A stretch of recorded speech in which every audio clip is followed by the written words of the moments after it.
And it starts off in a very positive light because it's an issue that we're both very concerned about. Senator Kirk came to me and said, I think it's timely for us to get together with officials from the federal, state, and local and private sector to talk about the status of nuclear power in Illinois today. I thank you for joining us for this briefing and discussion on Illinois' nuclear power plants, their safety, and our preparedness in the event of natural disasters. Joining us today to contribute to this conversation are stakeholders and experts in nuclear energy from the regulatory, industrial, government, and scientific realm. And I want to thank you again for being here. Illinois ranks first among all states in nuclear power generation and accounts for 1/10 of the nuclear power generated in the United States. There are 6 nuclear power plants in Illinois, more than any other state in the country, which provide nearly half of our electricity. Nuclear energy powers the computers, televisions, and businesses that we count on every day, and we can't maintain our standard of living without it. We can't afford to ignore issues surrounding the safety and reliability of nuclear reactors and our readiness for accidents at these facilities. The catastrophic damage done to Japan's nuclear power plant by the earthquake and subsequent tsunami of March 11th has renewed our interest in this critical topic. 2 of our nuclear power plants in Illinois, Dresden and Quad Cities, have reactors that are the exact same design and age as those that were affected in Japan. Our objectives for today's discussion are simple. Take stock of safety measures and practices we have in place at our nuclear facilities across Illinois and to explore whether further safeguards are needed. 2 weeks ago, an earthquake measuring 9.0 on the Richter scale hit the coast of Japan. This was followed by a tsunami leading to 23-foot high waves attacking the same region. The 2 events devastated the Fukushima Daiichi nuclear plant. Following the earthquake, off-site power needed to pump cooling water into the reactor core and spent fuel pools were shut off due to issues with the electrical grid. Backup diesel generators meant to provide electricity when off-site power is lost were located behind a retention wall and were flooded by the tsunami. Backup battery power was only available to provide electricity in the plant for a very limited time, and then there was no way to supply adequate cooling water. Once sufficient cooling water could not be maintained, both the reactor and spent fuel pools overheated, leading to the explosions and fires at the plant and the contamination that followed. Emergency mitigation strategies were in place and did help. Hundreds of thousands of people were evacuated from around the plant. Potassium iodide pills were distributed to help protect people from the harmful release of radioactive material. But the situation has been far from stable. The question before us now is, what can we learn from those disasters in Japan? How might these lessons apply to the safety practices here at home and our own emergency planning? Could nuclear plants in Illinois safely deal with a station blackout of power and complete a shutdown of the facility? This is not the first time the industry and government agencies have come together to reevaluate the risks and safety procedures surrounding nuclear energy generation. The partial core meltdown of a reactor at 3 Mile Island in 1979, and more recently, the attacks of September 11th, led to additional scrutiny of nuclear power and safety precautions around it. Let me say, and Senator Kirk and I discussed this ahead of time, we do not want to hold this hearing to create any fear or alarm. That isn't the purpose at all. I personally, and I think Senator Kirk will say the same thing, have no information that's been available to us to suggest that there is any special danger or hazard. But what is happening in Japan is a reminder of vulnerability and a reminder that we need to be watchful and be prepared. And the purpose of the hearing is to figure out where we are today and where we need to go. I hope we'll learn more today about how these tragedies have informed current safety standards and practices, and importantly, what Japan's ongoing challenge can tell us about how well prepared we are in Illinois for disaster. Now it is my honor to turn the floor over to my colleague, Senator Mark Kirk, for his opening statement. Thank you, Senator, and I want to thank the Senator for joining me on this as the senior senator for the state of Illinois. I believe now 2 weeks into the worst humanitarian disaster in Japan's history since World War II, that we ought to take a moment of calm, cool, and scientific reflection to see what the lessons learned from the Fukushima disaster are. I'm particularly concerned about the spent fuel ponds at Fukushima number 4, and reports this morning that Fukushima number 3 reactor vessel may have cracked, and what that means. I think this is a chance, first of all, to thank our troops that right now are in the middle of one of the largest humanitarian relief efforts for the Japanese people ever conducted by the U.S. military. I also want to thank our panelists here for their insights on nuclear safety. And like Senator Durbin said, I know of no urgent safety issues at the fleet of Illinois reactors today. But it's common sense to look at the lessons learned, especially with the common design that we share with the Fukushima reactors. I think a number of things are clear from this disaster. First, America needs nuclear power. Second, it is an imperative that we quickly build the Yucca Mountain facility to relocate spent nuclear fuel away from the nation's largest source of drinking water, the Great Lakes. Third, moving forward, it's common sense that we do not build reactors or storage facilities on fault lines or other potential disaster areas that could be subject to a tsunami. Despite the unfortunate events in Japan, we should continue to rely on nuclear power as a source of domestic power for the state of Illinois. We need to bolster our national security with an energy independence policy that will also rely on other means of powering our economy. Nuclear power, though, is an important part of our Illinois economy and will remain so for the foreseeable future. As we press forward, I think we've definitely got to focus on our nuclear waste problem. I'm particularly concerned that we store nuclear waste just 200 yards from the Lake Michigan shoreline at Zion. For the long term, that makes no sense, and a permanent storage facility needs to be built. The Fukushima crews are also learning important lessons about a total station blackout, especially in the spent storage ponds. And I'd like to hear about that from our witnesses. Also, I'd like to know about updating our procedures and reviews with a much more rigorous process, knowing just what went wrong at Fukushima 1 through 5. The U.S. has spent more than 25 years and approximately $10 billion developing the Yucca Mountain facility to avoid a costly or potentially permanently dangerous problem at a spent nuclear fuel storage facility. I hope that Congress revisits that, and I was talking about this with Congressman Shimkus, the chair of the EPA Subcommittee of House Energy and Commerce, who expects that there will now be a House vote on the Yucca Mountain facility in this Congress. I'm also going to be looking at potential for safety reviews throughout the rest of the United States as ordered by the President of the United States.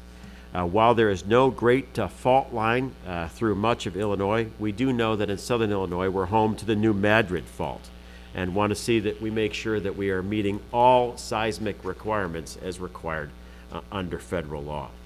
With that, let me say just a note of personal preference. Charles Pardee, I understand you were at Fukushima just prior to the earthquake, so I'm very interested to hear all of your testimony.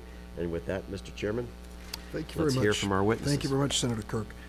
Our first panelist is Cynthia Peterson, the Deputy Regional Administrator for Region 3 of the U.S. Nuclear Regulatory Commission.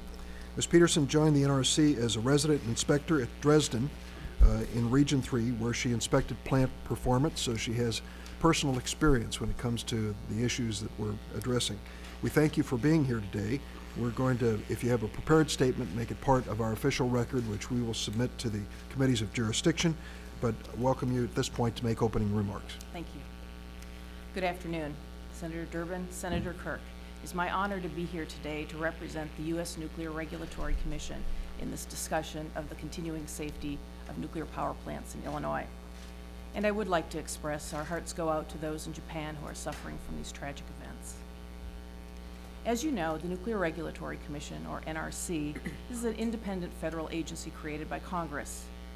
We are relatively small, but we have a very important mission, and that mission is to protect the public health and safety, and we do that by regulating civilian use of radioactive material. From the NRC resident inspectors who work and live near the sites, to the dozens of region-based inspectors who inspect things such as preparedness, security, and engineering. We are over 200 people in our Lisle, Illinois office, and we are extremely dedicated to the safety of the nuclear power facilities and other radioactive materials in the Midwest. In that regard, I would like to tell you why the people of Illinois should have confidence that the plants are safe. The NRC uses a philosophy of defense in depth, which recognizes that the industry requires the highest standards of design, construction, oversight, and operation. But even with these high standards, the NRC does not rely on any one level of protection for maintaining public health and safety. So every reactor in this country accounts for site-specific threats, be it earthquakes, tsunamis, tornadoes, floods, and has multiple layers of equipment to facilitate the protection of the material inside the vessel. On top of that, we use both diverse and redundant safety systems. And in the very unlikely event, a significant event, each plant has emergency preparedness plans, which are reviewed and exercised by the NRC, FEMA, the state, and local officials. Additionally, the NRC has always reviewed and will continue to review previous operating experience to evaluate and amend our requirements if necessary. The most significant nuclear event in this country was 3 Mile Island in 1979. As a result of those lessons learned, the NRC required significant changes to emergency planning as well as emergency operating procedures. And one of the most significant changes for the NRC itself was the creation of the resident inspector program, where 2 inspectors at least spend full time inspecting at the nuclear power plant near their community. And as you noted, I was a resident inspector earlier in my career here in Illinois.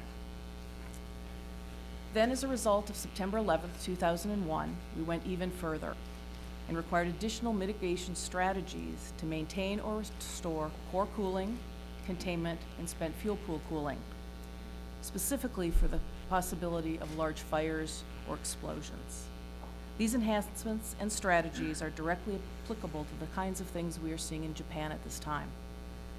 Now, speaking directly to the Mark I containment that is specific to the Fukushima facilities that are of interest today, the NRC took actions in the late 1980s requiring safety improvements for the Mark I containments in this country, including the 4 units here in Illinois of that design.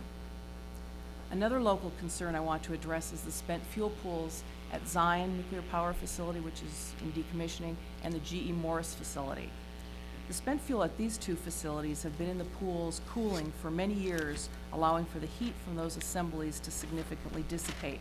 And in the event of loss of off-site power for those facilities, both of them have the capability to add water without electricity. Now let me return to the events that have brought us here today. Since Friday, March 11th, when the earthquake and tsunami struck, the NRC's Operations Center has been operating on a 24-hour basis, monitoring the events in Japan. At the request of the Japanese government, we have sent a team of technical experts to provide on-the-ground support. However, we are doing more.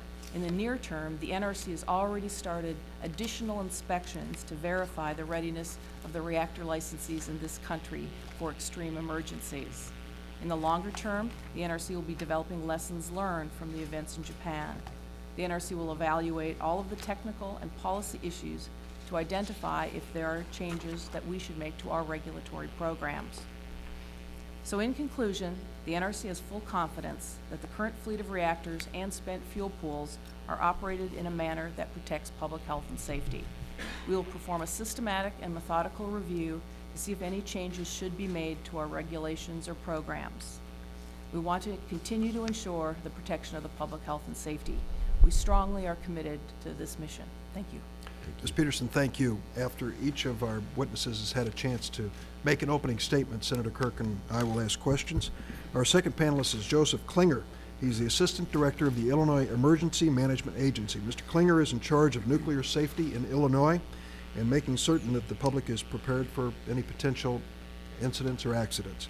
Mr. Klinger, again, thank you for being here. Any statement that you brought will be part of the official record, and you may proceed with your opening remarks.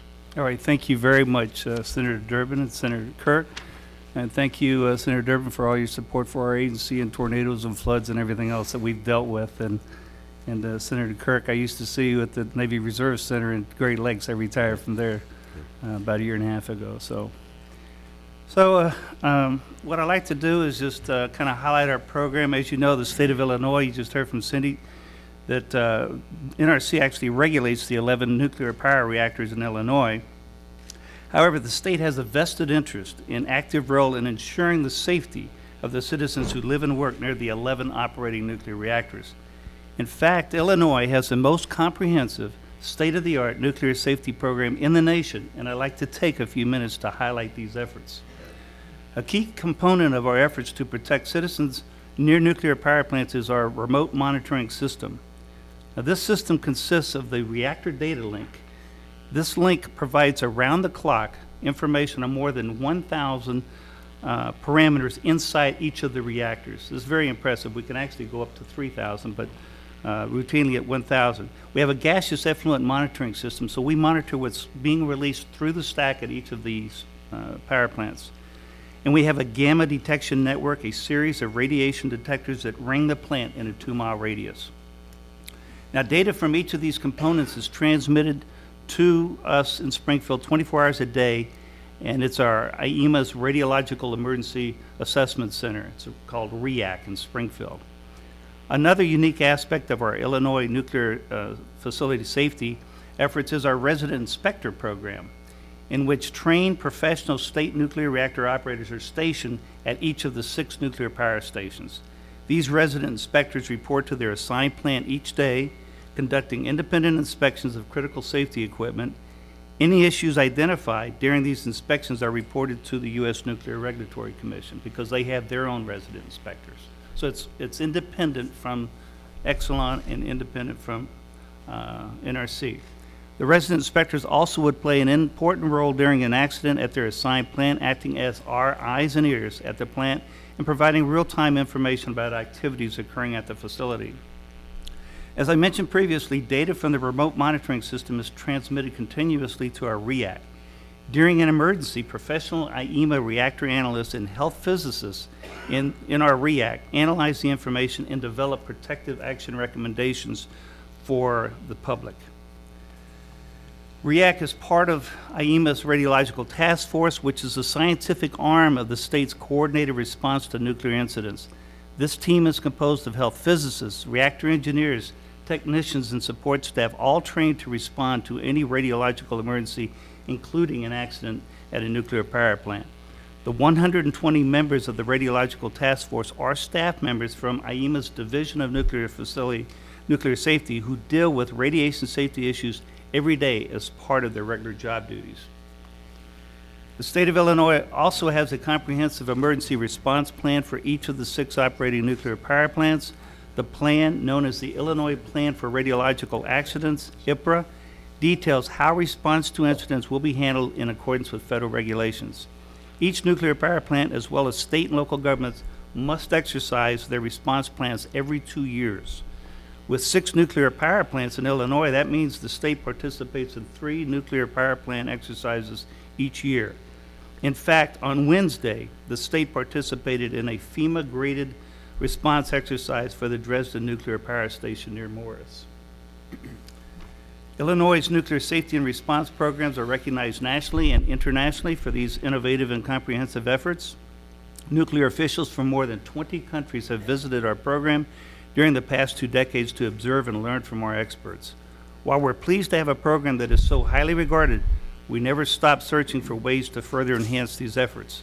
Since the moment word broke out about the tragic events at the Fukushima Daiichi plant in Japan, our staff has been monitoring developments, gathering information, reviewing data, and looking for lessons learned that could be implemented and will be implemented in Illinois. It's too early at this time to identify specifically what those lessons may be. In fact, it likely will be weeks, even months, before all information about this event is available. But I can assure you that we are dedicated to ensuring that Illinois continues to provide the best possible protection for the men, women, and children who live near the nuclear power plants in the state. This is a brief overview of our comprehensive nuclear safety program. I would be pleased to answer any questions you may have. Thanks, Mr. Klinger. We will have some questions. Our next panelist is Charles Pardee. He's the Chief Operation Officer for Exelon Generation, the nation's largest nuclear generation fleet. Exelon's 10 nuclear stations with 17 reactors is the third largest nuclear fleet in the world and accounts for nearly 20% of our nation's nuclear generating capacity. Mr. Pardee, thanks for being here today. Any written statement will be part of the record, and please make your opening statement. Okay, good afternoon, Senator Durbin, Senator Kirk. I do appreciate the opportunity to appear today on behalf of Exelon to discuss the safety of the nuclear power plants here in the state of Illinois. As Senator Durbin has pointed out, Exelon has the largest fleet of nuclear power plants here in the United States. We own and operate 17 reactors at 10 different stations in 3 different states, including each of the 11 operating reactors here in the state of Illinois. And we also own the spent fuel at the 2 shutdown reactors at Zion, Illinois, which are currently being decommissioned. We have been following the events in Japan closely since the historic earthquake and tsunami struck on March 11th. Many of us at Exelon have professional and personal interest in the events unfolding there. Many of our employees, myself included, have been to Japan a number of times, and as Senator Kirk pointed out, I had been on Fukushima Daiichi site about a week prior to the earthquake as part of one of our technical exchange visits with Tokyo Electric Power Company.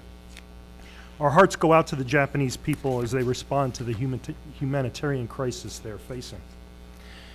It is understandable that many Americans are asking if the events in Japan mean that nuclear power plants in the United States are unsafe. Let me assure you that we have full confidence that our plants in Illinois and elsewhere are safe. I do not make that statement lightly. Our chairman, John Rowe, challenges us every day with the same question. Have we learned anything today that would lead us to consider shutting down our power plants for safety considerations? And let me assure you that if we do, we certainly will. I would like to make 3 primary points about the safety of Exelon's nuclear plants. First, these plants were designed and licensed to withstand a variety of natural disasters, including earthquakes, floods, tornadoes, and where appropriate, tsunamis. Plants are designed to withstand potential disasters based on the most extreme event known in their geographic location, with significant margin added to the most extreme event for reasons of uncertainty. Second, safety systems and safety procedures at nuclear power plants are not frozen in time once a plant is built. In fact, safety is an issue that is constantly looked at by both industry and regulators. We have undertaken extensive safety upgrades at our plants in the aftermath of 3 Mile Island, the 9/11 attacks, and other events such as Hurricane Katrina and Hurricane Andrew, which impacted nuclear power stations in previous years. Particular attention has been paid to putting systems in place to avoid the buildup of hydrogen in containment areas, the likely cause of the explosions at the nuclear power plants in Japan, and to assure multiple redundancy for backup power supplies in the event of a loss of off-site power, the precipitating factor in the loss of cooling water issues that have led to the most extensive damage at the Japanese plants. Third, while it will take months, if not years, to fully understand what happened at the Japanese reactor, industry is not waiting to take action to incorporate lessons learned from this event. Indeed, I firmly believe that the nuclear power industry is unparalleled in its ability to incorporate lessons learned to ensure excellence in operations. There are 2 organizations, the US-based Institute of Nuclear Power Operations and its international equivalent, the World Association of Nuclear Operators, that are devoted to ensuring excellence in operations by sharing best practices, assessing and incorporating lessons learned from events such as this, and by rigorously assessing plant performance to ensure sound operations. This is all over and above the regulatory regimen that the regulatory bodies have in place at our stations as well. Let me conclude by recognizing the dedicated employees of Exelon Nuclear. Safety is and continues to be our primary focus at Exelon, and we have thousands of employees working tirelessly every hour of every day to ensure that our plants are operating safely and efficiently. We take immense pride in our operational record And we never forget that our job is to operate our plants safely so we can keep the lights on for more than 13 million people across